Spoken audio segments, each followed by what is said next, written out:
मैं दलित हूँ, पढ़ा लिखा हूँ, यदि मेरी मूंछों से कोई टच करेगा उसी दिन। मैं कानून को अच्छी तरह जानता हूँ, उसका डिफेंस लेने जब मैं दूसरों को बचा सकता हूँ, क्या खुद नहीं बच सकता मैं? इसलिए पढ़ाई लिखाई जरूरी है। कानून में इतनी खामियां हैं कि उनका बेनिफिट ले सकते हैं हम, समझ रहे हो ना। मूंछों से क्या दिक्कत होती है लोगों को? मूंछों से क्या है कि मूंछे पहले ठाकुर वगैरह रखते थे, जो अपने आप को हाई कास्ट समझते हैं, वो समझते हैं कि, तो मूंछों से समझते हैं कि ये मेरी बराबरी का मतलब जो हमसे ऊंचा हो रहा है, मूंछों का मतलब ये है, समझ रहे हो ना।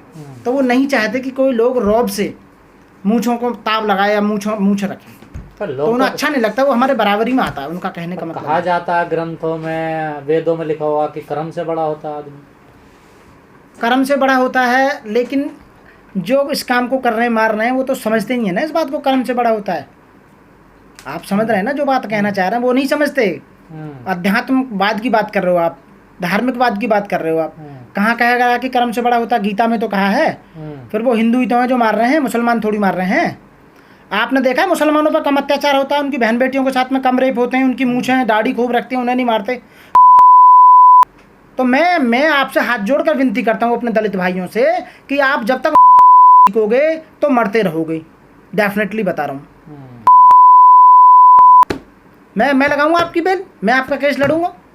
अभी तक कितने बचा लिए आपने दलित? काफ़ी लोग बचाए, बहुत लोग बचाए मैंने। अच्छा। और लोगों को मैंने एडवाइज करा, बहुत लोगों को 100 से ज़्यादा एडवोकेट बना चुका हूँ मैं। समझ रहे हो कितने लोगों की बेल करा चुका हूँ फ्री में। साहब आप हिंसा की बात करते हैं? मैं हिंसा की बात नहीं करता, कानून में है उसका प्रोविज़न। यदि वो आपको मानेंगे, गवर्नमेंट कुछ कर नहीं रही, तुम्हारे खून में क्या पानी बन गया है? कानून तो हमारे यहाँ बहुत बहुत लंबा चलता है, इतना तो 20 साल हो जाएंगी। बताइए ना आप, इतना वेट कौन करेगा? आप लोग तो संविधान को, कानून को मानने वाले। हाँ बिल्कुल मानने वाले हैं, लेकिन आपको कानून हाथ में लीजिए ना, आप कानून पढ़े लिखे हैं तो लो हाथ में। समझ रहे? मैं कह रहा हूँ मुझे कोई यहाँ मारने आ जा तो कानून, कचहरी, कोर्ट, पुलिस तो बाद की बात है, पहले तो तुम खुद ही बचोगे जब ही ना कुछ करोगे। समझ रहे हो ना। डेफिनेटली महाभारत में क्या हुआ, अर्जुन ने वध किया था ना दुश्मनों का, तो अपने दुश्मनों का वध तो करना ही पड़ेगा। अच्छा, महाभारत को मानते हैं आप? मैं अरे कमाल कर दिया। महाभारत में जो था, महाभारत को मतलब मानने का मैं एक एग्जांपल दे रहा हूँ। अच्छा। मानता जैसे हूँ मैं जो मानता हूँ।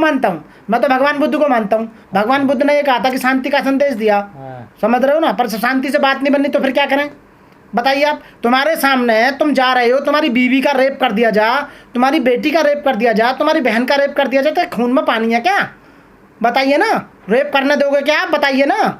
आपके बेटे को आपके सामने मार रहे हैं, क्या आप चुप रहोगे क्या तुम? तो इसलिए साथियों मैं हाथ जोड़कर विनती करता हूँ कि आप सीख लो। जिस दिन मारना सीख जाओगे उस दिन तुम पर अत्याचार होने बंद हो जाएंगे। नहीं तो आप हिंसा सिखा रहे हैं। हिंसा नहीं सिखा रहा मैं सेल्फ डिफेंस की बात कर रहा हूँ। पहले मत मारो। यदि कोई तुम पे हमला करता है, तुम्हारे साथ ऐसा करता है, तब मारो, तब की बात कर रहा हूँ मैं। हिंसा का मतलब है कि अपनी तरफ से ही स्टार्टिंग करनी। यदि कोई तुम्हारे ऊपर करता है तो सेल्फ डिफेंस में, मैं फिर कह रहा हूँ, सेल्फ डिफेंस में आप मार सकते हैं। ये कोर्ट कचहरी है, पुलिस है, अदालत है, वहाँ न्याय मिलता है ना। क्या खेत में कोर्ट कचहरी जाएगी, पुलिस जाएगी खेत में? तुम्हारी बेटी का रेप हो रहा है, वहाँ तो तुम ही हो ना, तुम्हारे सामने हो रहा है, तो बताइए। बाबा साहब पे इतने अत्याचार हुए थे, शारीरिक मानसिक, लेकिन उन्होंने कभी वो वक्त दूसरा था, वो वक्त और था। उस समय की बात मत करो। आज 100 साल हो चुकी हैं उन बातों को। 100 साल पहले और स्थिति थी, तो आज स्थिति तो नहीं। बाबा साहब अपनी जगह सही थे। उस परिस्थिति, उस समय, उस काल में बाबा साहब बिल्कुल बढ़िया थे। उस समय हमारे लोगों पर इतनी ऐसी परिस्थितियां नहीं थी। वो लोग धनढ़ नहीं थे, वो पढ़े लिखे नहीं थे उस समय। हमारे लोगों को अधिकार नहीं थे। हमारे लोगों को उस समय अधिकार नहीं थे, लेकिन आज की डेट में अधिकार है। सेल्फ डिफेंस में आप, मैं अभी कोई लाइसेंस बनवाता हूँ राइफल का, रिवॉल्वर का, पिस्टल का, बीइंग एडवोकेट, तो मैं किस लिए बनवा रहा हूँ वो बताइए। इतना पैसा जो मैं खर्च करूँगा पिस्टल वगैरह रखने के लिए, मैं यहाँ रख के चलूँगा, तो मैं किस लिए बनवाऊँगा आप बताइए। उसका रीज़न क्या है? सेल्फ डिफेंस के लिए। सेल्फ डिफेंस के लिए मैं जा रहा हूँ अपने परिवार के साथ, तो उस समय धर के चाटूंगा क्या? क्या राजनीति में कमजोर होना दलितों का, ये भी अत्याचार को बढ़ावा देता है? राजनीति में कमजोर होना, उससे कोई फर्क नहीं पड़ता, क्योंकि दलित जो SC है, SC का जो रिजर्वेशन है, पॉलिटिकल रिजर्वेशन, वो तो भरपूर है पहले से ही। तो वो तो कात्या के कुत्ते हैं आज भी, अदर पार्टियों में जा के काम तो कर ही रहे हैं ना। सीट तो फुल भरी जा रहा है, उससे क्या फ़र्क पड़ेगा? नहीं वो राजनीति में वैसे कमजोरी होना, क्योंकि कोई नेता नहीं बनना, ना BSP की हालत ख़राब होना। बिल्कुल सही कह रहे हैं आप, फ़र्क पड़ता है। जिस समुदाय का कोई मजबूत नेता नहीं होता है, जिस समुदाय की कोई मजबूत पार्टी नहीं होती है, सत्तारूढ़ दल नहीं होता है तो उनके लोगों पे ज़्यादा अत्याचार होते हैं, बिल्कुल फ़र्क पड़ता है। हमारी बीएसपी गवर्नमेंट यदि सत्ता में होती तो आज ऐसा नहीं होता, कम होते, बहुत कम होते। ये फ़र्क पड़ता है। जिनकी राजनीतिक पार्टियां सत्ता में होती हैं उन लोगों पर अत्याचार नहीं होते हैं। उस समय बहन जी के समय में सामाजिक संगठन हैं, बिल्कुल आप सही है, वो काम कर रहे हैं इस तरह का, लेकिन सामाजिक संगठन एक अवेयरनेस पैदा करते हैं, जागरूकता पैदा करते हैं।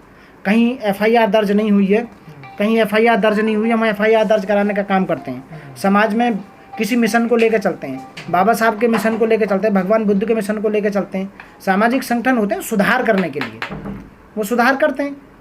लेकिन जहाँ स्थिति है अत्याचारों के खिलाफ आप क्या करोगे? आप बताइए, सरदारों के खिलाफ अत्याचार कर सकता है कोई? उन पर 5-5 हथियार रहते, तलवार मार देंगे 1 मिनट में। बताइए, मुसलमानों के खिलाफ कोई कर सकता? उनकी बहन बेटियों से करके तो देखो जरा, आप बताइए। जैनी बहुत कम है, उनके साथ करके देखो, बताइए। ठाकुरों के साथ करके देखो, बनियों के साथ करके देखो, बताइए ना। ये दलितों के साथ ही क्यों हो रहे हैं? इसीलिए हो रहे हैं। हाँ, बिल्कुल कमज़ोर है, वो मारने में कमज़ोर है। वैसा तो शारीरिक रूप से भीतर मजबूत है। जब तक उनके दिल में, दिमाग में ये नहीं बैठा होगा आपकी, आप बदला लेना सीखो। या माँ यदि तुमसे कोई परेशान करता है, तुम्हारी बहन बेटी के साथ में रेप करता है, तुम्हारे साथ कुछ करता है, आप बदला लीजिए, कानून अपने हाथ में लीजिए। इस समय स्थिति ऐसी चल रही है। तो कानून में कोई ऐसा प्रावधान है क्या जो अपने सेल्फ डिफेंस में हमला कर ले? हाँ बिल्कुल, अब क्वेश्चन आपने सही किया है।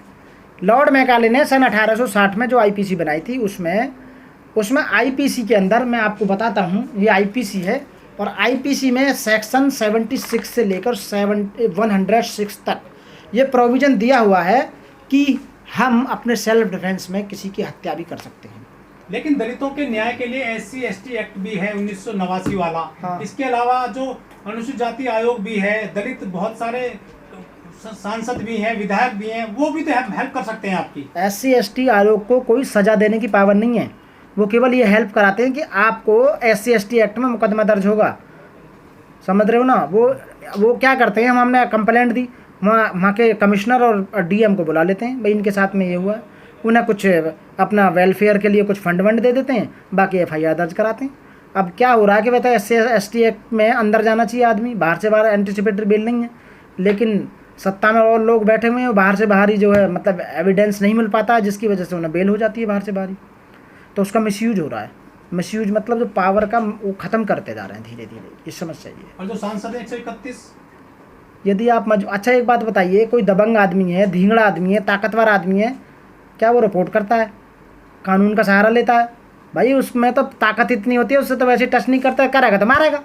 तो मैं ये कहूँगा, जब तक आप खुद मारने लायक नहीं हो जाओगे, मरने लायक हो मरते रहो, जिस दिन मारने लायक होगे उस दिन तुमसे सब पंगे लेने छोड़ देंगे। जो आदमी शिक्षित हो जाता है वो किसी के अत्याचार सह ही नहीं सकता।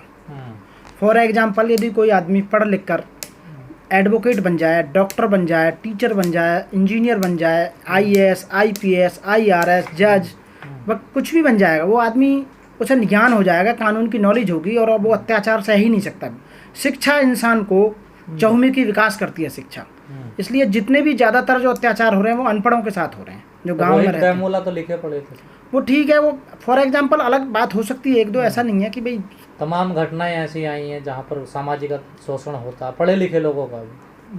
बिल्कुल होता है। जो आदमी आवाज़ नहीं उठाएगा, बाबा साहब ने कहा कि अपना विरोध दर्ज करो हर परिस्थिति में। यदि आप अपना विरोध दर्ज करोगे, यदि आप आवाज़ उठाओगे, तो एक दिन कम हो जाएगा, बंद भी हो जाएगा आने वाले समय में।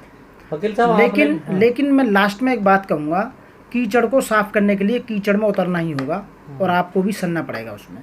मेरा कहने का मतलब ये है कि यदि वो लोग तुम पर अत्याचार करते हैं, यदि वो तुम्हें मारते हैं, तुम्हारे साथ करते हैं, तो आप। वकील साहब, आप भी मूंछ रखते हैं, आपको तो कोई परेशानी नहीं करता? नहीं, तो दलित हैं। ये पैगाम है भारत के हर कंटेंट क्रिएटर के नाम। जय Bhim app available on the play store and Apple app store now.